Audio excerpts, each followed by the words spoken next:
The Cubs win the series against the Kansas City Royals. Take 2 out of 3.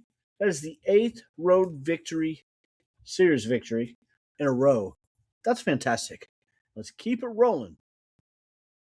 Welcome back to Clark and Addison, Born into the Ivy. I'm your host, David Butler. Don't forget to like and subscribe on YouTube and or any audio platform. Leave us some comments and leave us a 5-star review.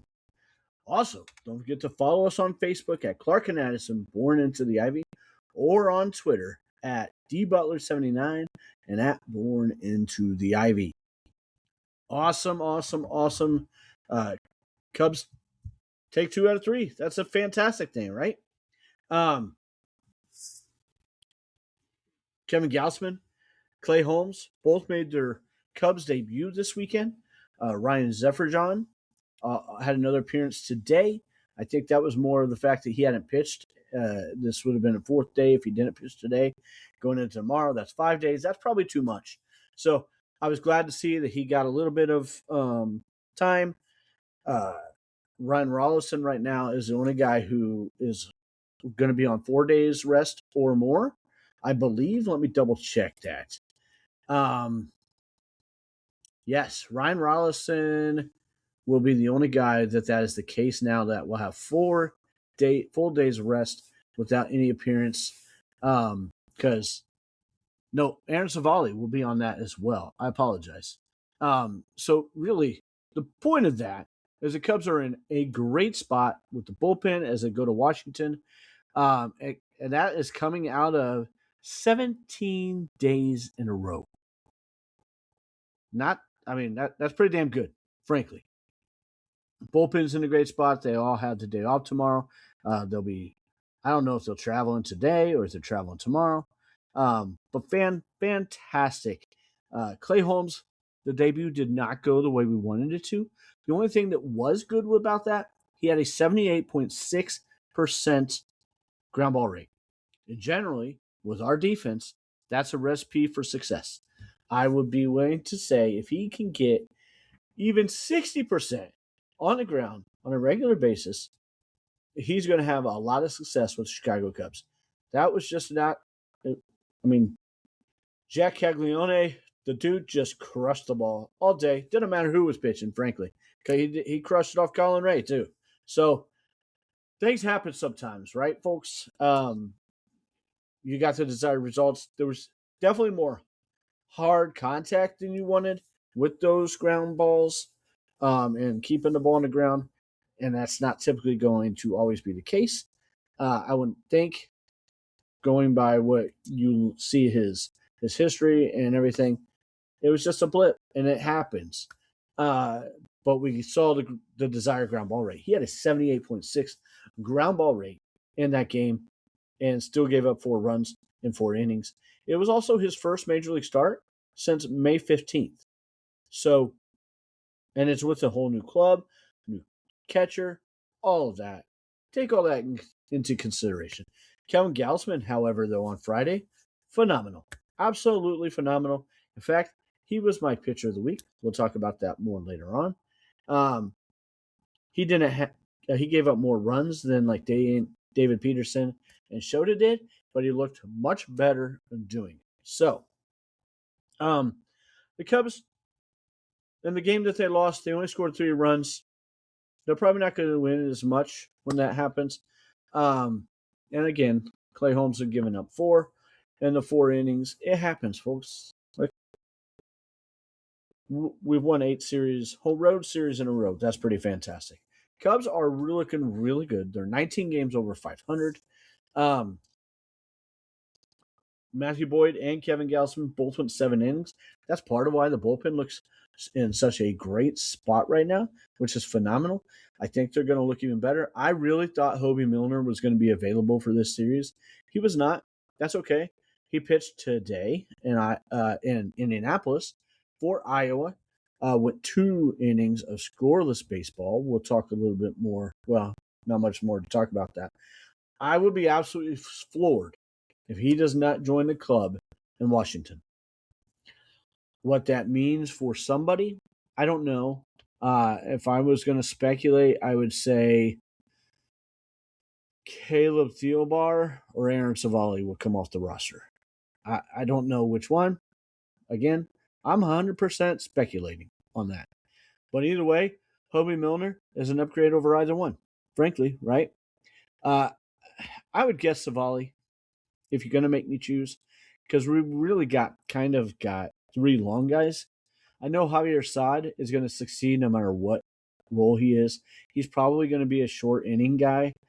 Um, I don't know that we need two long guys, frankly, between Ray and Savali. Colin Ray did a phenomenal job on Saturday of just eating innings and helping also keep the bullpen in line, the rest of it, because he just went the rest of the game and did what he needed to do, right? Following up Clay Holmes. All in all, really good. We had two starters who went 7 innings, gave up 2 runs each in Kevin Gausman and Matthew Boyd today. Phenomenal. Absolutely phenomenal. I wanted to say this. This is again via Carson Wolf at the Wrigley Wire. Matthew Boyd. I lost it. I don't think I'm going to find it because I'm trying to hurry and get it. And okay, here it is. Since returning from the injury list, Matthew Boyd has an MLB leading 55 and 2/3 innings pitched. He has posted a 2.43 ERA over that stretch. That is ace all over it. Now, do I think that Matthew Boyd is our ace as we enter the playoffs? Nothing against Matthew Boyd, but I hope not. Even if he's pitching this well, I hope he is not our ace. I hope he's our two at the that would be perfect. If he's our two, that would be amazing. I'm hoping Clay Holmes, Kevin Gausman, or Edward Cabrera look like the ace number one starting right-handed pitcher that we really want to have in that spot. And I hope that the rest of those guys, barring a catastrophe with Boyd, he's looking like he's one of the top guys, right? But I want the other four with nope. Yeah, it's four. Cabrera, Gausman, Clay Holmes, and Shota. I want one of them. We all want one of them to be incredibly mad and disappointed because they're not starting in the playoffs. That's what we need. That's what we want. All five of those guys. And then you got, I haven't even said anything about David Peterson, who struggled in his last start, had been really good before that, and still had a 1.80 ERA in the game that he struggled in. And there's no doubt he struggled, but he battled and he was gritty. And that's the kind of start that the Mets were not getting from him. Everybody's got a lift on a team when you're winning. 19 games over 500 gives everybody a bit of a boost mentally and everything else. You know what I mean? So the way this team is going, they scored 19 runs in a 3-game series and lost one of them. Part of that was because they scored 10 runs today, over half that, right? But still, that's pretty damn good, folks. That's pretty damn good. Let's talk about some injuries. Latest on some of the said injuries. Daniel Palencia pitched in another rehab appearance yesterday for Iowa and Indianapolis. Was a scoreless inning. He's expected to have multiple rehab appearances. At the earliest, he's back early August or mid-August. I think it's probably going to be mid to late August, frankly. Shelby Miller. This is news-worthy. I have said that he was kind of amping up, and it looked like there was a potential thing. He had a rehab assignment today for Iowa in Indianapolis. 1 inning of work, and looked pretty good. I believe it was a scoreless inning, allowing a run. So it was not scoreless. I apologize. Allowing 1 run on 2 hits. He sat 95.57 miles per hour on his 4-seamer, and it was 95.2 last year. He did strike out 2 in his inning of work. This is 100% definitely worth following. This guy was signed to be a big bullpen arm in 2027. Could he be a huge bullpen guy down the stretch? That would be like a gigantic trade addition that we didn't have to trade anything for. We just traded cash. Pretty phenomenal possibility. Pretty phenomenal possibility. Some other injury news. Ben Brown continues to be pain-free, and it has increased intensity and volume. We'll see what happens with that, but that's potentially great news as well. Edward Cabrera, it has a next rehab start on August 11th. That will be Tuesday in Double-A Knoxville, or for Double-A Knoxville. I don't know exactly where it is. Matt Shaw, terrible news for him. Nothing's definitive, but Craig Counsell did say Shaw remains weeks away. At this point, if he comes back at all this year, it will be a blessing. It will be really big, but I don't think we should be expecting it. It's terrible for the young man. He's had a lot of up and downs for these 2 years, but I'm really, really glad that they kept him because I think he can be a huge piece, possibly for the rest at the end of the year, but definitely going forward. The dude has uber talent and he's got gumption.